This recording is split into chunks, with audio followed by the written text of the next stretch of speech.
To join into the military, you accept the fact that there is a chance that one day either you'll have to give your life or a part of your life in order to fulfill what your duty is.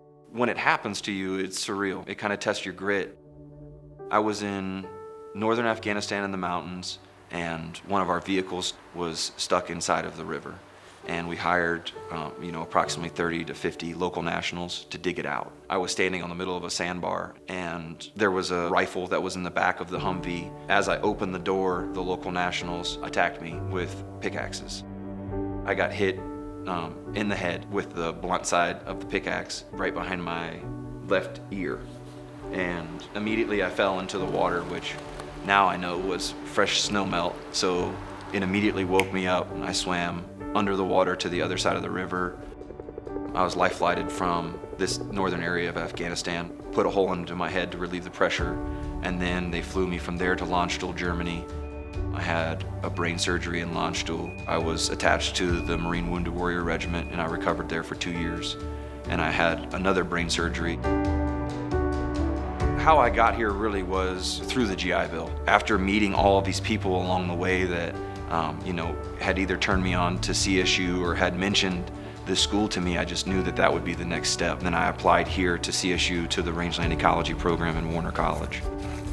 When I got here, I had a really bad brain injury. For 5 years, I had not driven, but school really challenged me in a way that restored my brain, and in a way that nothing but school could have done. No amount of thank yous can suffice, especially to Dave and Gail. Their commitment to not only this school, but just veterans in general, it really resounds through our community. There are a ton of people in this world who have money that only care about themselves.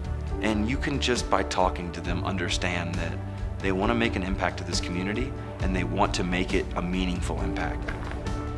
It gave me the time to study. It gave me the time to focus on what I needed to do in order to be successful. I couldn't be more grateful, because what it did for me was it allowed me to put my son into a daycare. His name is Barrett. He's 5 years old. He's sharp as a whip and loud as a firecracker. He knows that I was injured. He knows that I was in the military. I was really quite introverted, and my son just kind of brought that out of me to trust something beyond myself. I really do think that they've addressed every aspect of an adult learner and veteran within the resources that they have available, because it's not just scholarships. Having a place that you can go to study, or having a place that you can go to get coffee and converse and take a break, it really plays an impactful role in how successful you are as a student. I do think every day that it could have gone a lot different. 5 years later, here I am graduating with a master's degree, and it really was community along the way that gave me the stepping stone.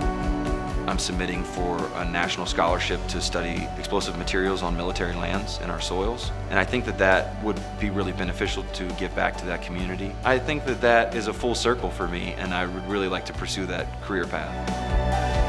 Grit is kind of what drives you through, and then passion is what gives you the feedback to stay in it.